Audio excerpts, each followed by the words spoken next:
Sa kauna-unahang pagkakataon ay nakita ho at sumipot sa isang pagtitipon o oath-taking. Ito pong si First Lady Lisa Araneta Marcos. At ito ay yung oath-taking ng nanalong kongresista diyan po sa Las Piñas na kung saan ay tumalo. Dito po kay outgoing Senator Cynthia Villar.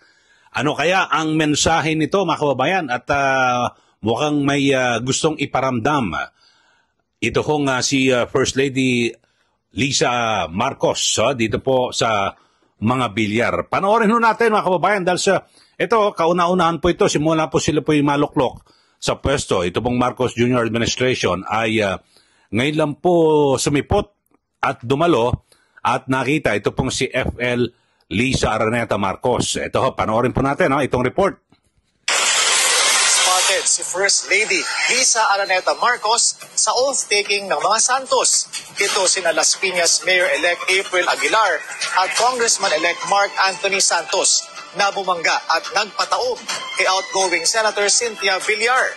Sabi ng ilan, posibleng pagtalikod ito ng mga Marcos sa pamilya ng mga bilyonaryong Villar na dumistansya sa Uniteam at nanligaw ng suporta kay VP Sara para kay Senator-elect Camille Villar. Dahil ito ang unang oath-taking na pinuntahan ng unang ginang pagkatapos ng eleksyon, mainit ang mata ng mga tao kung may iba pang kahulugan ang kanyang pagdalo. Kayo, ano ba nakikita nyo na kahulugan dito po sa pagsipot ni First Lady Lisa dito po sa oath-taking ni Congressman-elect Mark Anthony Santos na kung saan siya po ang tumalo dito po kay Senator Villar. Dahil sa alam naman natin na sinasabing baluarte na mga Aguilar at Villar, ito pong Las Piñas pero nalusutan po sila. At natalo nga po, ito pong si Senator Cynthia Villar. At alam naman natin na noong kampanya po ng eleksyon ay nasa alyansa po, di ba? Ito pong si Camille Villar. Pero nung patapos, bago matapos po ilang linggo ang kampanya sa eleksyon, ay biglang kumalas sa alyansa at sa halip ay hiningi yung pag-iendorso ni VP Sara Duterte. At sa kabutihang palad naman ay nanalo. Ito pong si na ngayon, Senator-elect Camille Villar. At kasama niya ho dyan na dating nasa alyansa ay ito pong si Senator Amy Marcos. So dito ho ay kayo ho, ano bang inyong pong pananaw rito? Sa ating mga viewers, sa ating mga taga-subaybay dito po sa isyong ito. Kasi kauna-unahan nga ho, ang nakita at sumipot. Siyempre, may mga mensahe hong ganyan Dahil sa ito ho ba ay sabihin natin, ito na ang hudyat ng paghiwalay ng landas ng mga Villar at ng ito hong si ng Pangulong Marcos at yung kanyang administrasyon. Dahil sa alam naman natin na ito pong mga Villar ay hindi na po itinatago at lantaran na po yung kanilang pagsuporta sa mga Duterte at partikular dito po kay VP Sara Duterte. At sa nakarang administrasyon ay alam naman natin na talagang malapit po kay dating Pangulong Duterte, ito pong dating Speaker, dating Senate President, dating Senador, ito pong si Ginoong Manny Villar at na sinasabi niyang isa po sa mga bilyonaryo dito po sa ating bansa. So yan ho mga kababayan, kayo ho, magbigay lang ho kayo ng komentaryo at ano po nakikita nyo rito. Kasi ito hong, di ba, yung anak ko ni Senator Villar ay naging DPWH Secretary, di ba, sa panahon po ni dating Pangulong Duterte. At sa nakaraan ay pagpasok po ng Marcos Jr. Administration at katambal, ito pong si VP Sara Duterte ay maganda naman, yung kanilang tunghan. Pero nung maghiwalay po ng landas, yung pamilya Marcos at pamilya Duterte, siyempre yung mga naunang sumuporta sa dalawa, kinakailang mamili. Ganun po talaga yan Dahil sa hindi pa pwedeng gumitna ka or pareho mong samahan dahil sa wala hindi lang naman sila negosyante. Kasi sa mga negosyante ho mga kababayan kadalasan dito po sa ating bansa, kung sino po ang nakapwesto, yung mga negosyante, dun ho ito. Dun ho talagang makikita mo na kumakampi habang nakaupo sa pwesto. Pero pag papaalis na yan at alam na mukhang hindi na popular o matatalo na yan, sa susunod na eleksyon, lilipat na ho yan. Ganyan din ho yung mga politiko, mga kababayan. Pero sa aspetong ito, siyempre yung pamilya Villar ay hindi lang po sila purong negosyante. Sila rin po ay mga politiko. Di ba? At ngayon, at least ngayon may dalawang senador po diyan po sa Senado ang nasa magkapatid na Villar, yung Senator Mark Villar at Senator-elect Camille Villar. So dalawa ho yan. Ako, dalawang boto yan kung ano man ng mga mangyayari, no? Lalo na po sa issue ng impeachment. At yun ho, pero sa 2028, sa tingin nyo, sino ba mga susuportahan din yan? Siyempre, malamang na ay mga Duterte. O yun ho. Kaya naman, nagparamdam na ho, ito pong si First Lady Lisa Araneta Marcos, na siguro parang paramdam na ano niya, no? Na ang kakampi niya na dyan sa Las Piñas ay mga Santos. Yung tumalo dito po kay Senator Cynthia Villar. So abangan ho natin kung ano magiging tugon naman ng kampo ng mga Villar dito po sa kauna-unahan na nakita ho. Ito pong si First Lady Lisa Araneta Marcos sa isang oath-taking na kung saan ay yung pong tumalo sa eleksyon sa mga Villar. Yun ho, abangan ho natin. At alam niyo naman, patuloy na umiinit yung tensyon sa politika dito po sa ating bansa. Kasi ganyan naman ho talaga, normal na ho yan. Pagkatapos po ng midterm elections ay makikita nyo na ho yung mga direksyon. Lalo't siyempre, yung mga kakandidato, yung may mga ambisyon na kumandidatong senador sa 2028 at siguro yung lalo na ho, yung sa 24 ho kasi ang senador, di ba? Yung 12 ay tatakbo, iba magre-retiro na at yung iba naman ay tatakbo ulit para sa re-election. So, ganyan po talaga. At magbibilangan, titignan kung sino ang mas popular o mas nakalalamang na sinusuportahan ng masang Pilipino o mayorya ng mga Pilipino at botante, doon papanig ho yan. So, ganyan nga ho, kaya inaantabayan din natin yung galawan ho dyan sa pagpasok ng 20th Congress, July 28, yung pagbubukas po ng regular session ng dalawang kapulungan ng Kongreso. Sa umaga, magbubukas ho yan at sila po ay maghahalal, dyan po sa mababang kapulungan, maghahalal ng bagong speaker at base po sa mga naunang ulat ay tatlo ho ang lumilitaw ng mga pangalan.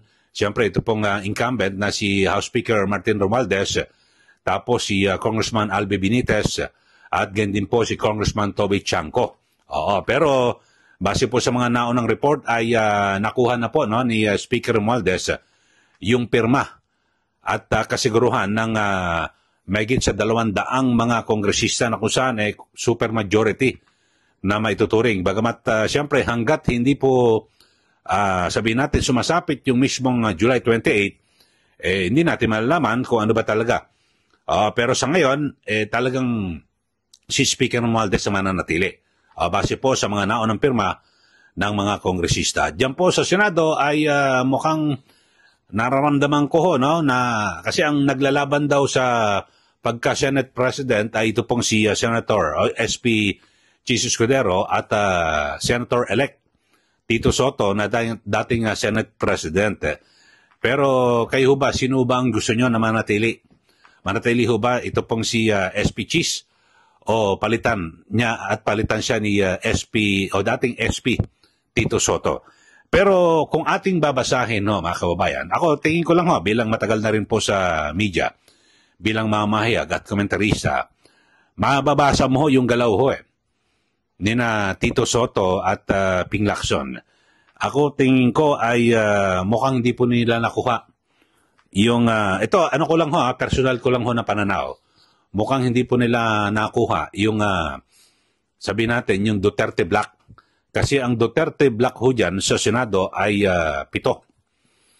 Tapos kasi ang sinasabi dyan ay 7, 7, tapos 2 sa opposition ay tatlo sa oposisyon, Risa Ontiveros, Bam Aquino at Kiko Pangilinan, tapos yung iba, no, independent. So, yun ho.